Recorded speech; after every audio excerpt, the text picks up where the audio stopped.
the one area that's always been sort of interesting, and yet this is the kind of thing where you sort of do this to yourself all the time, is healthcare. I mean, it's a road littered with bodies of dead startups that had the best intentions and just couldn't stomach the complexity, the regulatory load, the need to deal with conflicting and complicated relationships between patients and payers and doctors, et cetera. Sort of, I mean, on the other hand, of course, there's this whole massive movement of quantified self that's literally sweeping Silicon Valley and spilling out even to the outsides of it. And you can very clearly see how it's going from fringe to mainstream.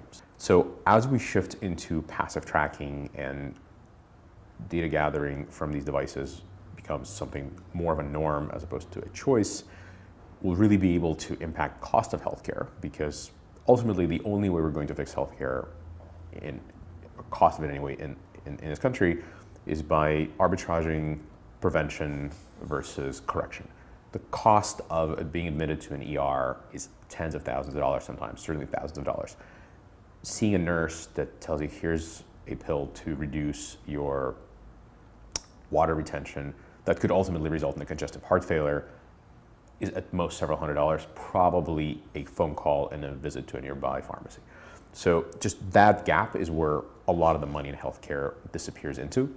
And we can do much, much better than we're doing today by arbitraging this information that we get and using it to prevent really terrible outcomes, really terrible conditions. So that's ultimately where Glow came from as well. So we looked at infertility in part because we were looking for a segment of healthcare where there was really not an established baseline, where you don't really have insurance, you don't have that many complex relationships, complex interests.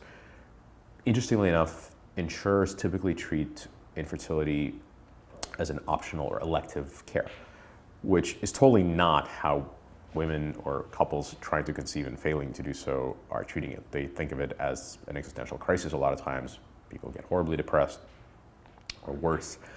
So being able to help there with the help of data seemed like an obvious choice, because any form of improvement it could offer would be an enormous leap from the current relatively sad baseline. So that's how we got there. We sort of started out with this lofty vision of data reducing cost of healthcare, and ultimately wound up in infertility, in part because we saw a segment that really could use help. It's a relatively large market, $5 billion per year spent on infertility in the US. Something like 10 million couples or 10 million women are trying to have a child. 1 out of every 7 will actually run into some form of infertility. So it's a relatively common problem. Very, very expensive treatments. $40,000 is the average sort of full run of IVF, which is not covered in pretty much any state except for Massachusetts and a handful partial coverage. So it seemed like an obvious thing. And then it turned out that one of my co-founders, Mike, who you'll meet in a little bit, actually went through a full year of trying and failing to conceive. And so when we sort of brainstormed around these various segments, said, oh, what about creating something that looks like an insurance policy or financial help for people failing to conceive? Said, I can tell you know a lot about failing to conceive. And said, who's that? Me. So I actually am not someone who had to go through this. So I had a sort of an understanding of how painful it could be watching my friends. But having someone on the team who's gone through this, and we now have several people on the team that are all fortunately successful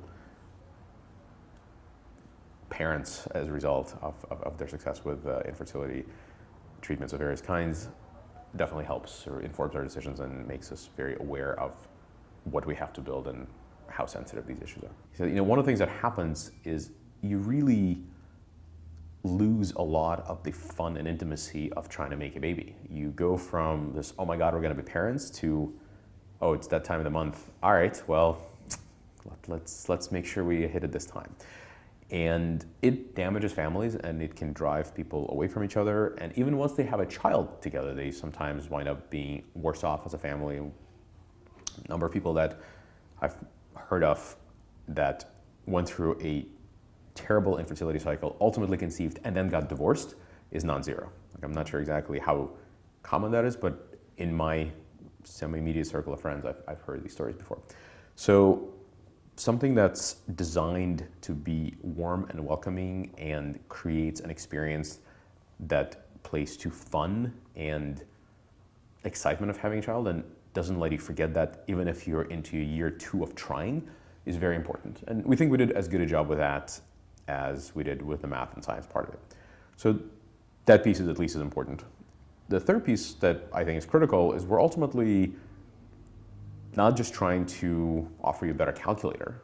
We're ultimately saying, if the calculator doesn't help you, we're going to help you fund it. And I don't think anyone else has done that, and we're very, very happy to be the first at it, and we think we'll be good at it. And the reason we think we'll be, or one way for us to signal that we really do believe it will be the best is with this financial product.